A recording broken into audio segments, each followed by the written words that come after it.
Hallo Parkstad, ik ben Erwin, ik ben in Heerlen op het Pancratiusplein en ik heb hier een afspraak in Glasplein Schunk met Ricardo Frederiks, de jeugdstadsdichter van Heerlen. We gaan naar binnen.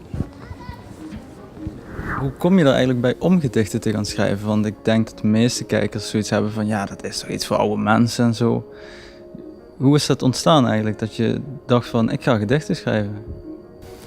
Nou, het begon op school rond mijn 14e. Ja, ik had eerder in groep 8 had ik ook al eens een gedicht geschreven en dat beviel goed bij de basisschoolleraar. Moesten ook voor school geloof ik iets doen. Maar daar herinner ik me niet meer zo goed. Wat ik wel goed herinner, wat ik een beetje als een startpunt zie, is op mijn 14e bij Broekland College in Hoensbroek.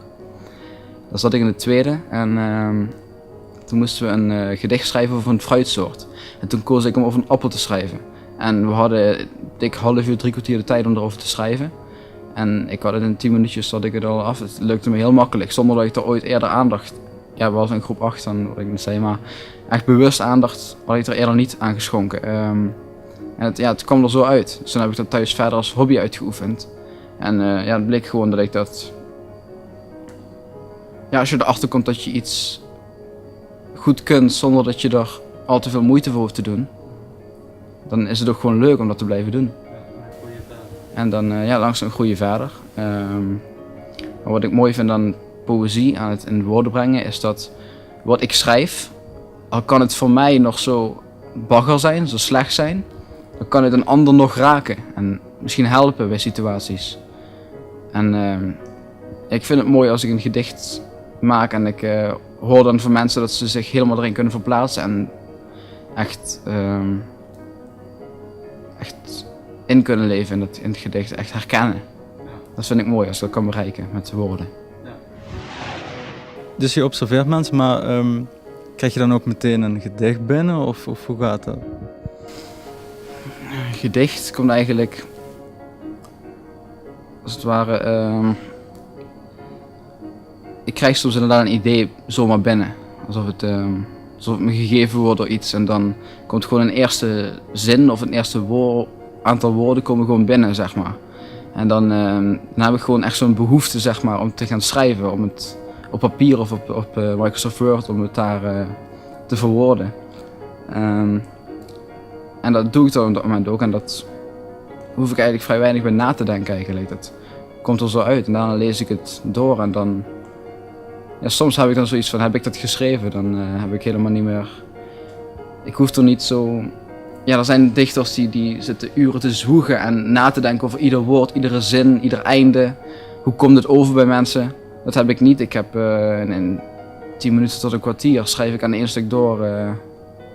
En dan, meestal na de 10 minuten is het gedicht ook af. Ja, we staan ondertussen buiten en Ricardo, nu sta je hier dus te staan eigenlijk. En ja, wat zit je nu precies te doen, zeg maar? Nou, op dit moment... Ik kom wel eens vaker na het werk of gewoon op tijden dat ik in Heerlen ben en even niks te doen heb, dan kom ik hier staan en meestal in iets warmere weersomstandigheden wanneer de terrasjes zeg maar vol zijn.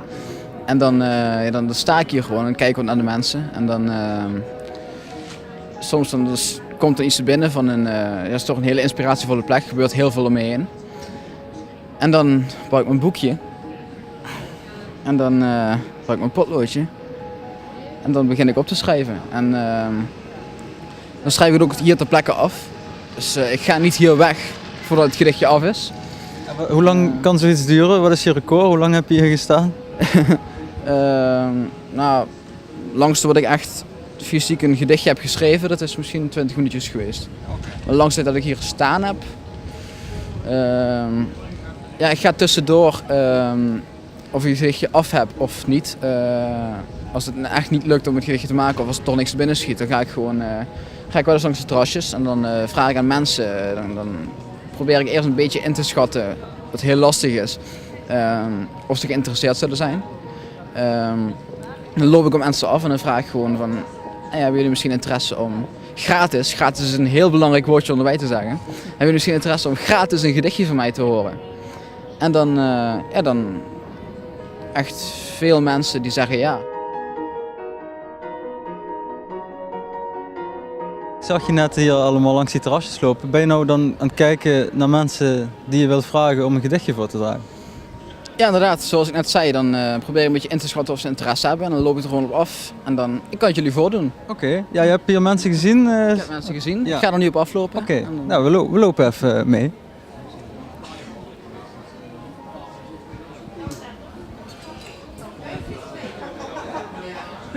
Mensen, mag ik jullie eens vragen? Tuurlijk.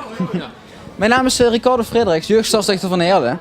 Zou ik jullie misschien gratis een gedichtje voor mogen dragen van mij? Maar zeker. Ja, maar kom. Oké, fijn. Dan laat ik jullie het gedichtje horen waarmee ik de verkiezingen gewonnen heb om jeugdstadsdichter te worden. Het gedicht De Stroming. De Stroming. Ik zie het water stromen, door de rivieren naar de zee.